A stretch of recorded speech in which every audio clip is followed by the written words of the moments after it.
દીકરા હેતલ, ડિસ્ટર્બ ન કરો દાદીમાં. અરે પણ મારી વાત તો સાંભળો.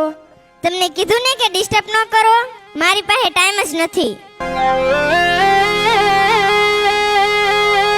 હાલો મેનેજર, બોમ્બેથી જે માલ આવવાનો તો આવી ગયો કે નહીં? શું ફોન નથી લાગતો? ફટાફટ તપાસ કરો. હાલો, બધું કામ એના વગર અટકશે.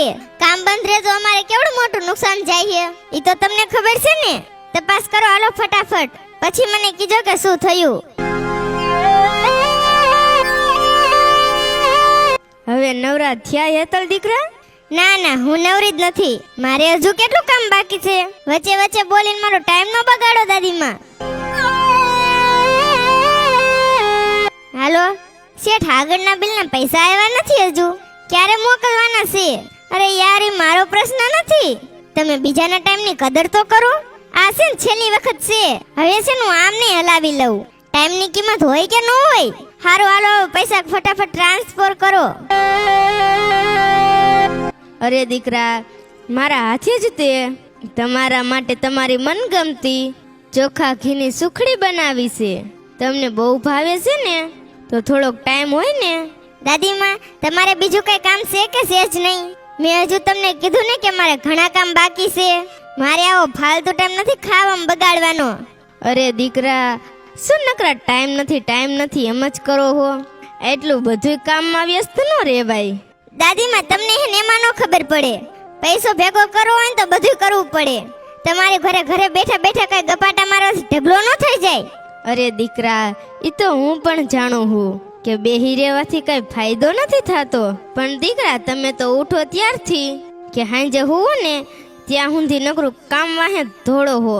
ક્યારેક તો અમારી માટે ટાઈમ કાઢો. તમારા માટે નહીં ક્યાં કરો હો? અહીંયા મારી માટે ટાઈમ નથી મળતો, એટલા મારે કામ હોય છે. અરે દીકરા, જિંદગીને એટલી બધી ગંભીરતાથી ન જીવવી જોઈએ. કામ તો આ દુનિયામાં બધાને હોય છે. હવે હેન મને જાજુ શીખડાવવાની જરૂર નથી. મારે હેન મોડું થાય છે, હું જાઉં છું.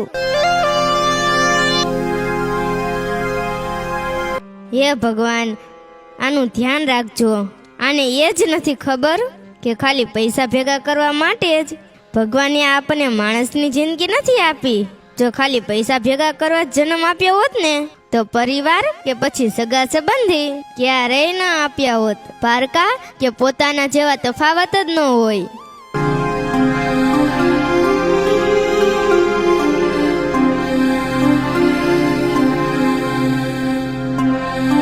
આવી ગયા એમ ને દીકરા? હા આવી ગઈ, પણ માર પાસે વધારાનો ટાઈમ નથી. પણ ખાલી ખોટી વાતો કરીને મને ખોટી ન કરતા. ભલે દીકરા, હું તમને ખોટી નહીં કરું. બસ દીકરા. વંદુડી, એ વંદુડી, ક્યાં મરી ગઈ? જમવાનું લઈ આવ હાલ ફટાફટ. મારે હેન બસ મોડું થાય છે. દાદીમાં, વંદુડી ક્યાં ગઈ છે? કેમ કઈ જવાબ નથી આપતી? અરે દીકરા, ઈ તો બજારમાં દૂધ લેવા ગઈ છે. પણ તો તમારે તો મોઢામાંથી બોલાય ને. મને એમ હતું કે હું વચ્ચે બોલીશ ને તો વળી પાછી હું તમને ખોટી કરીશ, એટલે કઈ હું ન બોલી. આ કેટલા વાગ્યા? વંદુડી ક્યાં ભટકવા વઈ ગઈ છે? આટલી બધી વાર હોય? ક્યારે આવશે? અરે દીકરા, ઈ બેચારી થોડી કઈ ગાડી લઈને ગઈ છે.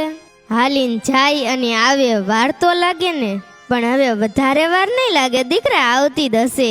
હારું હાલો, હું નીકળું છું. અરે દીકરા, એટલી બધી ઉતાવળ ન કરાય.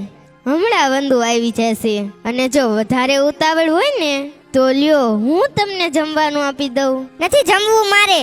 આમને મારા ટાઈમની પથારી ફેરવી નાખી. તમે ડગલું હાલીને અડધી કલાક કરશો. હું ઓફિસમાં જમવાનું મગાઈ લઈશ. અરે મારા રામ, આ હેતલ દીકરાએ તો હવે બહુ કરી. પૈસા કમાવા માટે જ આંધળી દોડ મૂકી છે. આને હવે કોણ સમજાવે? હવે મારે જ કંઈક કરવું પડશે.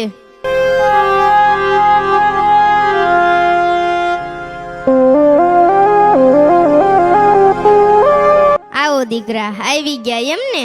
જો દીકરા, તમારી પાસે થોડોક ટાઈમ હોય ને તો મારે થોડુંક કામ હતું તમારું. જી હોય ને ફટાફટ બોલો. મારી પાસે વધારાનો ટાઈમ નથી. એમાં એવું છે દીકરા કે મારે તમારો અડધો કલાકનો ટાઈમ વેચાતો જોતો હશે. પૈસા કેટલા થાય છે ઈ બોલો. શું દાદીમાં એવી નકામી વાતો કરો હો? તમે ગાંડા તો નથી થઈ ગયા ને? અરે દીકરા, ગાંડી હું નહીં, પરંતુ તમે પૈસા પાછળ ગાંડા થઈ ગયા છો. તમારી પાસે ટાઈમ નથી. એનું મેન કારણ તો પૈસા જ છે ને. પૈસાને તમે નથી કમાતા, પણ તમે પૈસા પાછળ તમારી જિંદગી વેચી નાખી છે. અને દીકરા, આજથી 15 વર્ષ પહેલા ગામડે આપણી હયારી જમીન હતી ને, એ વેચી નાખી હતી. એમાં મારા ભાગમાં 30 લાખ રૂપિયા આવ્યા હતા. એ પૈસામાંથી 20 લાખની જમીન બીજી લીધી અને 10 લાખ મેં બેંકમાં મૂક્યા હતા. અને આજે એ જમીનની કિંમત 1 કરોડ રૂપિયા છે. અને બેંકમાં મૂકેલા 10 લાખના 35 લાખ થઈ ગયા છે. ઉપરાંત જમીનમાંથી આવતી ઉપજમાંથી આવતા તમામ ખર્ચો કાઢતા વર્ષે 2 લાખ રૂપિયા વધતા. એ પણ હું દર વર્ષે બેંકમાં જ મૂકી દેતી. એ આજે વ્યાજ સહિત 50 લાખ રૂપિયા પૂરા થઈ ગયા છે.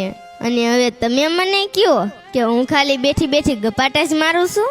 અને સાંભળ દીકરા, આવડી આવત વવા છતાં અને મારી પાસે એટલા રૂપિયા વવા છતાં મારી પાસે મારા માટે અને તમારા માટે અને આપણા પરિવાર માટે પણ પૂરતો ટાઈમ છે. દીકરા, હું પણ જાણું છું કે જીવન જીવવા માટે પૈસાની જરૂર પડે છે, પણ દીકરા, પૈસા કમાવવા પાછળ એટલો સમય પણ ના ખર્ચવો કે છેલ્લે આ કમાયેલા પૈસાને એ વાપરવા માટે સમય જ ના રહે.